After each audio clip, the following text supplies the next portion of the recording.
Hello friends, one battle after another को direct किया है पॉल थॉमस एंडरसन ने और उसमें स्टार्स हैं बनीसियो डेल टोरो, लियोनार्डो डिकाप्रियो और शॉन पेन। सबसे पहले थोड़ी बात करते हैं पॉल थॉमस एंडरसन की। वो मेरे फेवरेट डायरेक्टर्स में से एक हैं और मज़े की बात यह है कि मैंने आज तक उनकी कोई भी फिल्म थिएटर्स में नहीं देखी क्योंकि उनकी फिल्में मेन स्ट्रीम नहीं होती हैं। वो बेसिकली बंदा अडल्ट्स के लिए फिल्में बनाता है, उनकी जो थीम्स होती हैं वो अडल्ट्स के लिए होती हैं, तो उसे आप एक मेन स्ट्रीम फिल्म मेकर नहीं कह सकते। हालांकि उसकी फिल्में जब आप देखेंगे टेक्निकल मास्टरी, क्योंकि वो खुद राइटर डायरेक्टर भी है, उसकी राइटिंग स्क्रीन प्ले एकदम सब 10 on 10 होता है। But still he is not a main stream director, तो इसलिए कभी भी उसकी फिल्में ज़्यादा थिएटर्स में दिखाई नहीं जाती हैं। तो ये पहली बार था कि मैं इसकी फिल्म थिएटर्स में देखने जा रहा था, तो मैं नेचुरली बहुत ज़्यादा एक्साइटेड था। कुछ रिव्यूज़ भी मैंने पढ़े थे जहाँ पर लोग कह रहे थे कि पॉल थॉमस एंडरसन की सबसे मेन स्ट्रीम मूवी है ये। हालांकि मुझे पता था कि मेन स्ट्रीम जब ये लोग कह रहे हैं पॉल थॉमस एंडरसन की, तो उसका क्या मतलब होता है, क्योंकि इससे पहले इन्होंने, अगर इसकी फिल्मोग्राफी आप देखें, पूरी की पूरी फिल्मोग्राफी, तो एडम सैंडलर के साथ उन्होंने काम किया और उससे पहले उनकी सबसे ज़्यादा मेन स्ट्रीम फिल्म है वो, एक कॉमेडी, रोमांटिक कॉमेडी। लेकिन जब आप देखेंगे उस फिल्म को, पंच ड्रंक लव की बात मैं कर रहा हूँ, तो क्विंटेसेंशियल पॉल थॉमस एंडरसन की फिल्म, एकदम वियर्ड सेंस ऑफ ह्यूमर है। बहुत सारे कैरेक्टर, ये जो छोटे छोटे जो कैरेक्टर्स होते हैं वो भी थोड़े से कमाल के होते हैं, मेमोरेबल होते हैं। जॉनी ग्रीनवुड का म्यूज़िक ऐसा लगता है कि आपको एंग्जाइटी अटैक आ जाएगा उसका म्यूज़िक सुन के, जो जो जॉनी ग्रीनवुड ने इस फिल्म में भी म्यूज़िक उसी ने दिया है।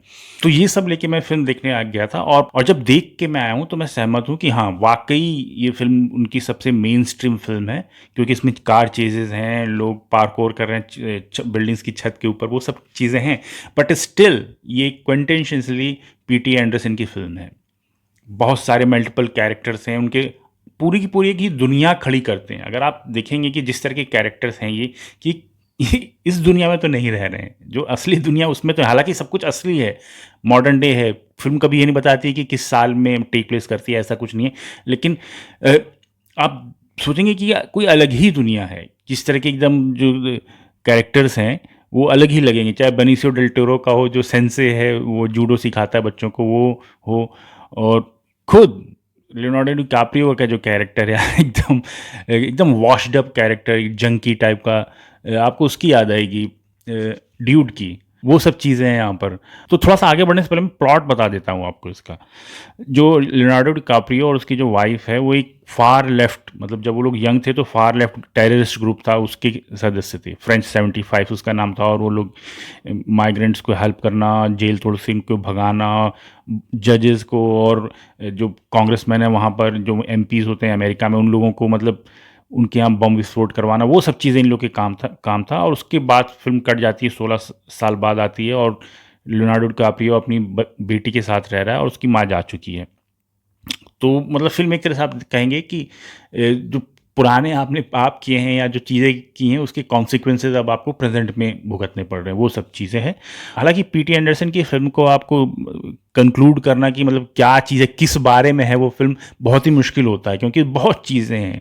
और इसीलिए इनकी फिल्में ऐसी होती हैं कि आपको मल्टीपल व्यूइंग करनी पड़ती है, तब आपको फुल्ली अप्रिशिएट कर पाएंगे कि एक्चुअली डायरेक्टर करना क्या चाहता है। एक डार्क सेंस ऑफ ह्यूमर है इस फिल्म में। मतलब अगर वो सेंस ऑफ ह्यूमर ना होता ना, तो ये फिल्म बहुत मुश्किल होती देखने में, सही मैं बता रहा हूँ। और जब भी आप हंसेंगे तो लिटरली डार्क है, बहुत ही वियर्ड प्लेस से वो ह्यूमर आ रहा है। खासकर जो शॉन पेन का कैरेक्टर, जो आर्मी का, वो कैप्टन, आर्मी कर्नल बना है वो, और एक वाइट सुप्रीमेसिस्ट ग्रुप का सदस्य बनना चाहता है, उसकी लाइफ की बहुत बड़ी इच्छा है। उसके सारे डायलॉग्स इतने ज़्यादा डार्कली फनी हैं कि लोग हंसे। अगर कुछ कुछ लोग हैं जो अगर नहीं समझ पाएंगे तो आपको ये फिल्म बिल्कुल अच्छी नहीं लगेगी, लेकिन अगर आपने वो चीज़ पकड़ ली कि डायरेक्टर कहाँ जा रहा है, आप इसे बहुत इंजॉय करेंगे। फिल्म मतलब कि कार चीज, जैसे मैंने बताया, कार चेजेस हैं, कुछ एक आध एक्शन सीन्स हैं, बॉम्ब ब्लास्ट वगैरह उसे, हालांकि क्योंकि वो सब चीज़ें आप पीटी एंडरसन की फिल्म से एक्सपेक्ट नहीं करते हैं, जो कि इस फिल्म को थोड़ा बहुत मेन स्ट्रीम बताती हैं। लेकिन उस तरह की फिल्म नहीं कि आप देख के निकलेंगे तो आप बोलेंगे वाह मैं एक एक्शन फिल्म देख के निकला हूँ, ऐसा ही कुछ नहीं है। ये एक कैरेक्टर ड्रिवन फिल्म है। 2-3 कैरेक्टर्स को ये फॉलो करती है, कि शॉन पेन के कैरेक्टर को, लियोनार्डो डिकैप्रियो को, और बेनिसियो डेल टोरो थोड़ा सा मैं कहूँगा गेस्ट अपीयरेंस टाइप का है। लेकिन जो लियोनार्डो डिकैप्रियो की जो बेटी जिसने रोल किया है, उसका नाम मुझे नहीं पता, उसकी शायद वो पहली फिल्म है और वो कमाल की है। वो भी जिस फिल्म में है वो सीन स्टीलर है। खासकर उसके और शॉन पेन के सीन मुझे बहुत अच्छे लगे थे। तो या जहाँ तक रिकमेंडेशंस की बात है, मैं इसे 5 आउट ऑफ 5 दूंगा। इसकी मल्टीपल व्यूइंग्स चाहिए आपको इस फिल्म को फुल्ली अप्रिशिएट करने के लिए। और एक चीज़ और मैं कह दूँ, जब आप ये फिल्म देखने जाएँ तो ये उम्मीद करके मत जाइएगा कि ट्रेलर्स देख के और ये सब के कि मैं एक मेन स्ट्रीम एक्शन फिल्म, क्योंकि लियोनार्डो डिकैप्रियो है तो एकदम मैं देखने जा रहा हूँ, ऐसा नहीं है।